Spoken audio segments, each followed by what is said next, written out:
تاج انتهي دليل مرادي حقيقة تاج انتهي دليل مرادي واتير ضواتنا كمضن واتير ضواتنا كمضن واتير ضواتنا كمضن هلل هل يالوي هلل هل يالوي هديه ولياي هديه ولياي هلل هلل يالوي هديه ولياي هديه ولياي هلل يالوي هلل يالوي هديه ولياي هديه ولياي هلل يالوي هديه ولياي هديه ولياي حقيقة تاج انتهي دليل مرادي حقيقة تاج انتهي دليل مرادي واتير ضواتنا كمضن واتير ضواتنا كمضن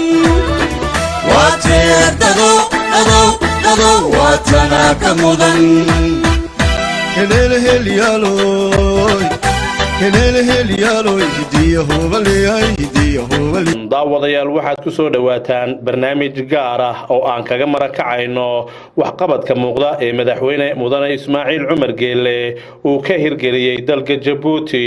iyo himilooyinka wali u baahan in la higsado ee sababay rabitaanka shacabka uu madaxweyne Geelle markale isku soo taagayo doorashada dalkaasi in uu markale isku soo taago tartanka hogaaminta dalka Djibouti mudane madaxweyne Ismaaciil Cumar Geelle ayaa ah dareen iyo rajo ay isku lamaan oo ka timid shacabka Djibouti taas oo si muuqda u dalbaday in hogaanka dalka Djibouti u baahan yahay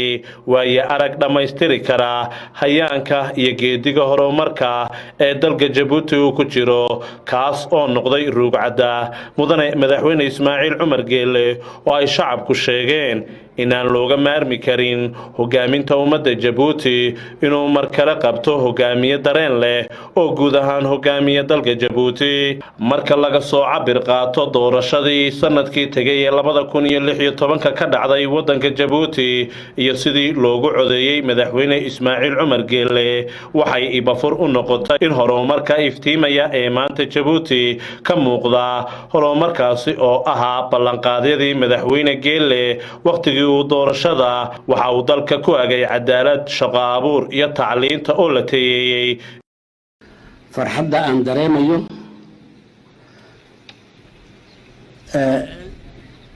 oonan xad lahayn maanta wixii aan ku soo daalnay wixii aan lahayn dhaqaalena aan u furnay caruurteenna inaan ka saarno jahliga caruurteenna inaan u ogolaanno dhammaantood ka hodanka ah iyo ka faqiirka ah labaduba ay maskaxdooda dadaalkooga ay ku meel maraan oon ku siino waddankooga ku siino fursad ay maskaxdooda ku beeraan ku kobciyaan hore ugu mariyaan wax ugu taraan dalka iyo iyaga iyo dadkooga waxa aan ku dadaalaynay waxa weeye ama aan ku dadaalaynay waxa weeye inay noqoto jaamacad yani la jaanqaada adduunka horumarka uu ka hirgeliyay dalka Djibouti intii uu hogaanka u hayay mudane madaxweyne Ismaaciil Cumar Geelle ayaa taabanaya dhinacyo badan oo u baahan in mid walba iskeed loo falanqeeyo dhanka amniga waxa uu madaxweyne Geelle ku guuleystay in dalka Djibouti uu noqdo dalka kaliya ee ka fayow buqcadda geeska Afrika ee ay xasiloon daradu daashatay tayeynta ciidamada iyo laamaha amniga oo kor u qaadista wacyiga bulshada iyo ahmiyadda amniga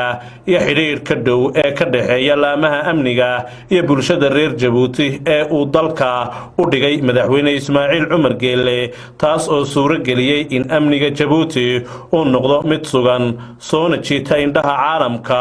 oo dhan si dalxiisayaal maalgashi iyo shirar heer caalami ahba ay uga qabsadaan wadankaasi sida reer Djibouti jaake harake dad xun laguma arke Allahu barake reer Djibouti Allahu barake barake Allahu barake reer Djibouti Allahu barake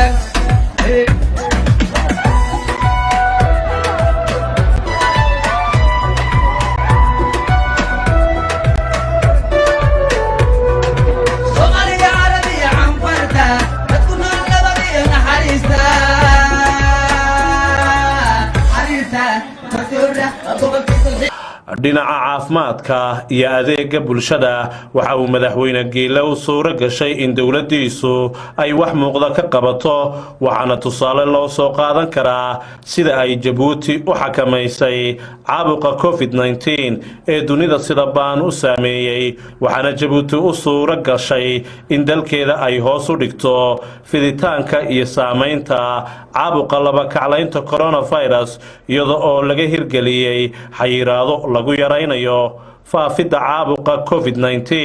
qorshayaal si dhow loola soconayo iyo bulshada oo salka ku haya baaritaanka COVID-19 talaalka oo qorshaysan in mustaqbalka dhow qof kasta oo reer Djibouti ah la gaarsiiyo iyo damaanad qaadka dhinaca nolosha oo ay xukuumadda madaxweyne Geele hirgelisay inay kabto nolosha qoysaska ay hoyntoodu yartahay ee uu saameeyay COVID-19 xukuumadda madaxweyne Geele oo dareensan baahida loo qabo in dadka reer Djibouti helaan biyo ku filan oo nolosha u suura geliya ayaa waxay qaaday tallaabo baaxad leh oo si weyn looga baaraandegay loona hirgeliyay oo biyaha badda laga soo bedelayo de la première pierre de notre usine de dessalement en 2018 j'avais mis en lumière le destin si singulier qui lie la mer et notre peuple depuis la nuit des temps. 2018 markii aan dhagax dhignay warshadan sifaysa biyaha badda inagu Djibouti ahaan waxaan ku rajo weyneen inaan adeegsano biyaha badda biyaha oo ah nolosha koobaad ee horumarka maanta waxaan isugu nimid inaan xariga ka jarno warshadan oo ah mid ay ku rayn doonaan dadka reer Djibouti taasi oo ka heli doonaan biyo tayo fiican leh waxaan halkan uga mahad celinayaa ururka midowga Yurub oo noo hirgeliyay riyadeennii ahayd inaan ku guuleysano dhismaha warshadaasi xukuumadda uu hogaaminayo madaxweyne Ismaaciil Cumar Geele waxa sidoo kale ay wax ka qabatay dhinaca kaabayaasha dhaqaalaha iyadoo oo dhistay horumar dhismayaal dekadaha dabooyinka xadiidka gaadiidka iyo diyaaradaha waxaana ay hirgelisay mashaariic badan oo ay ka mid yihiin kaabayaasha horumarinaya oo ay xukuumaddu kala kaashatay deeq-bixiyeyaasha maalgashadayaasha caalamiga ah iyo dadweyne kale ee uu soo jiitay horumarka ka socda wadanka Djibouti horumarka wadanka ayaa qaybtiisii gaadiidka badda halkani maxaa yeelay maraakiibta waaweyn haddii tole inay galaan marsooyinka oo dhan ma waxay jecel yihiin in ay helaan qolo ka reebta oo iyadu wasacda ama qaybisa badeecada oo sida waxa weeyaan waxa la yiraahdaa cluster iska jira oo ilaa maanta maraakiib shisheeyihii ay ku camal falaan oo maraakiibtii shirkadaha waaweyn ee 10,000 20,000 ee maxaan ku yiraahdaa container sidaay maba gali karaanba maxay marsooyinka qaarkood mana waqtina uma hayaan kolka Djibouti oo kale marka ay soo joogsato halka ay tiraahdo anaa inta hadhay shaqul ku leh min Masr kolkaad kaga soo qabato Mediterranean-ka ilamaan Indian Ocean oo xagga Iran u sii jeeda aad baan u faraxsanahay waxaan jeclahay inay xabad 2-3 intii uu suuqu qaadi karaba in ay Djibouti Shipping Company ay soo gadato ay meesheeda buuxiso taariikhi weeye garyaqaan arrimo jiray ayay tala u geystaan isaga korfeeyo dhibti soo gunaanaday goblihiyo ciyaaraha ninkii garan ha loo daayo garyaqaan arrimi jiray ayay tala u geystaane isaga korfeeyo dhibti soo gunaanaday goblihiyo ciyaaraha ninkii garan ha loo daayo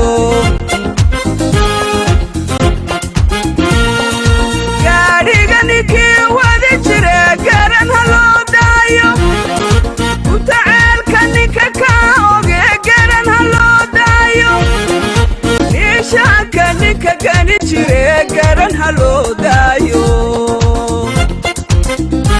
haddaba ololihii doorashada waddanka Jabuuti oo si aad ah uga socda gobolada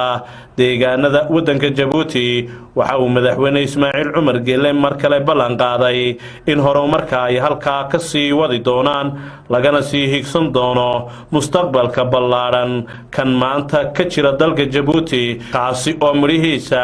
ay dhaxli doonaan dhalinyarada haweenka iyo bulshada reer Jabuuti ee danayntooda mar kale doonaya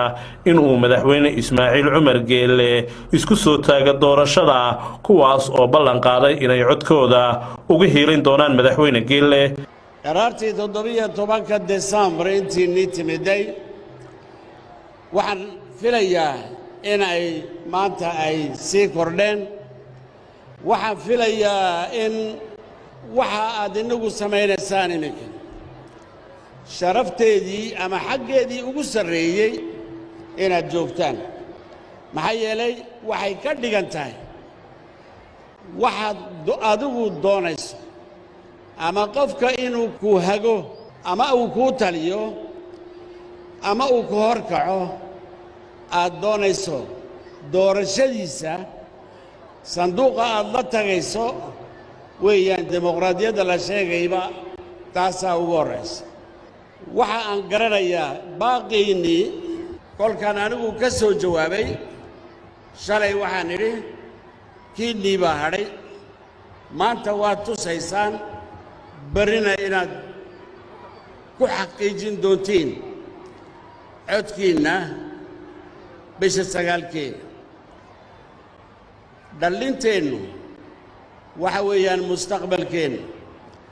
dhallinteennu waxa weeyaan kuwii dalkan dhisayay barritood kuwii dhexlayay barritood kuwii aan u diyaarinaynay in ay naga dhaxlaan waddan sare jooga la xurmeeyo nabad ku nool cadaalad ku nool nabad iyo sinnaan ku nool waxa aan diyaarinaynaay waxa uu yahay in cilmiga iyo caafimaadka meeshii ugu sarraysay inaan gaadhsiinno waxa aan dhallinteenna inta waxbaratay iyo inta kaleba waxaan jecelnahay farsamada inaan nin waliba ku hubayno farsamo uu noloshiisa ku maarayn karo waxa aan jecelnahay ama aan ku dadaalayna inaan u sheegno adduunka dad jabuutiyaan la yidhaaho oo ka fogaaday cudurrada dadka kale haysta oo kolka lagu weydiiyo iyaa tahay reer Jabuuti baan ahay ayaan nagu filan ayaan leenahay sidaasay midnimadeennu ku adkaanaysaa sidaasay walaalnimadeennu ku adkaanaysaa sidaasaan ku daafacaynaa dalkeenna waxa loo baahan yahay ismaqal baa loo baahan yahay waxa loo baahan yahay dadaal kama dhigno kolka ay dadka kale sheegayaan حرية القول ما جرتو بيلي ومحا نوع عايسين دراري هبين بقولك وحا نوع عايسين magaaladiina iska joogtaan ama meel kaleba ha joogtiine waxa aad noo caayaysaan waxaanan qabin aadna qabadsiinaysaan wax ma garanaysaa fitnad wada maahine dadkiinni wax kale oo ka soo baxaya lama hayo annagu waxaa dheg jala uma siinayno waddan yar baan nahay waxaan iskugu tagaynaa dhismaha waddankeenna waxaan iskugu tagaynaa wixii ka soo baxaya waddankeenna inaan wadaagno waxaan iskugu tagaynaa inaan daafacno waddankeenna waxa aan doonaynaa keenna wax haysta kii wax haynaysan kii wax bartay kii aan wax baran kii baahida gaarkaa lahaa rag iyo haween inaan meel wada joogno dalkaasi wuxuu doonay aan ku qabno laakiin lanoo doorini maayo meeshaad doontay haddaad tagtid halkan unbaa kuu soo hilaacaysa haddaan dee hagaajinno haddaan dadkeenna inta aan soo dhowayn karna aan soo dhowayno waxaan rumaynaynaa riyadeennaa baan rumaynaynaa waxaan doonaynaa inaan isku ogaanno qarannimo isku ogaanno walaalnimo isku ogaanno horumar aan isku ogaanno waxa aan doonaynaa in aan macnayno ujeeddada aan ka leenahay wada noolaashaha waxa weeyaan xeer inaan ku wada soconno waxa weeyaan kalgacal inaan ku wada soconno waxa weeyaan inaan is-ixtiraamno dadka shisheeyahana inaan soo dhowayno ilaa inta uu isagu na faragelinayo sida uu noo xurmaynayo aan u xurmayno noocuu doonay ha aha maskaxda wuxuu doonay ha ku haysto waxaan jecelnahay inaan xidhiidh wanaagsan aan la yeelanno dunida oo dhan gobonnimadeennana inaan ku fara adeegno walaalayaal waxaan doonaynaa ardaydeennu in ay meesha ugu sarraysa aan gaadhsiino waxaan doonaynaa nasiibka inaan siino arday kaste oo maraykan iyo faransi iyo wuxuu doonay hada uu leeyahay inuu yeesho annagaa doonayna wixii doonay ha nagaga baxaan maxaa yeelay caqligaasi ayaa keeni doona in horumarka runta ah ee salka leh ee jirridda leh ee noo asmaxaya inaan soo galno safka dadka hore u maray aan ka baxno faqriga iyo dhibaatooyinka waxaan nasiib ku leenahay oon ayaan ku leenahay dad wanaagsan baan leenahay dad wanaagsan ayaan leenahay aan ku fara adeegno ka mas-uulka ah iyo ka kalina aanan ahaynna inay is ogaadaan mas-uulka waxaa waajib ku ah khasab ku ah in uu taakuleeyo waddaniga kale ee walaalkii ah ee baahan inuu soo dhoweeyo uu taakuleeyo uu wax la qabto walaalayaal waxaan doonaynaa inaan idiin duceeyo idinkuna aad ii ducaysaan in dalkeenna horumarkiisa aan guntiga dhiisha iskaga dhigno inaan ogaanno inay cid kale oo wax noo qabanaysa ay jirin haddii aanan annagu isku tashanin haddii aanan annagu dagaalka horumarka dhaqaalaha aan isku raacin cid noo samaynaysaa oo meel kale ka imanaysaa ha sugina ballankeennu waxa uu yahay waajibkiinnii dhallinyarooy iyo waayeel ballankiinnii inaad buuxisaan bisha 9keega oo sidaa aan u arkayo quruxdeeda aan sanduuqana ka helno waan hubaa inaad sidaad maanta u timaadeen iyo intaad ka timaadeenba inaad fulinaysaan waan hubaa dalkeennu ha noolaado jamhuuriyadda jabuuti ha noolaato shacbiga jabuuti ha noolaado wassalaamu calaykum waraxmat ullaahi wabarakaatu